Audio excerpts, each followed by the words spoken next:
ರಾಮನವಮಿ ಬಂದ್ರೆ ಈ ಮಕ್ಕಳಿಗೆ ಯಾಕೆ ಭಯನ ಆಗ್ತದೆ?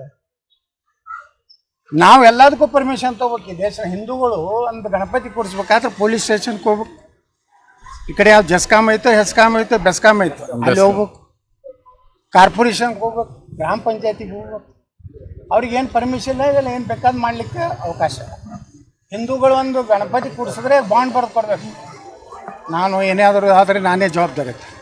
ಈ ರೀತಿ ಏನು ಕರ್ನಾಟಕ ನಡೆದಿದೆ, ಇದು ನನಗೇನು ಒಂದು ಜಾತ್ಯತೀತ ಸರ್ಕಾರ ನಡ್ಕೊಂಡ ರೀತಿಯಲ್ಲಿ ನಡ್ಕೋತಾ ಇಲ್ಲ ಸಿದ್ದರಾಮಯ್ಯನವರು. ಇದಕ್ಕೆ ಅಂತ್ಯ ಹಾಡಬೇಕಾದ್ರೆ 2028ಕ್ಕೆ ಈ ರಾಜ್ಯದಲ್ಲಿ ಗಟ್ಟಿಯಾಗಿ ಹಿಂದೂ ಪರವಾಗಿರುವಂಥ ವ್ಯಕ್ತಿ ಮುಖ್ಯಮಂತ್ರಿ ಆಗಬೇಕು. ಮತ್ತು ನಾಟಕ ಮಾಡೋರಿದ್ರು ಬೇಡ. ಈಗ ಹಿಂದೆ ನಾಟಕ ಇವ್ರು ಯಾರ್ಯಾರು ಏನೇನು ಅದಾವೆಲ್ಲ ಗೊತ್ತಿದೆ, ಜನರಿಗೂ ಗೊತ್ತಾಗಿದೆ. ಅವತ್ತು ಹಿಂದೂ ಪರವಾಗಿರ್ಬೇಕು. ಹಿಂದೂ ಪರವಾಗಿ ಅಂದರೆ ಅಲ್ಲಿ ನ್ಯಾಯ ಇದ್ದೇ ಇರ್ತದೆ. ಆ ಥರದವ್ರು ಯಾರಿದ್ದಾರೆ? ಯಾರಿದಾರ ನೋಡ್ರಿ ನೀವು.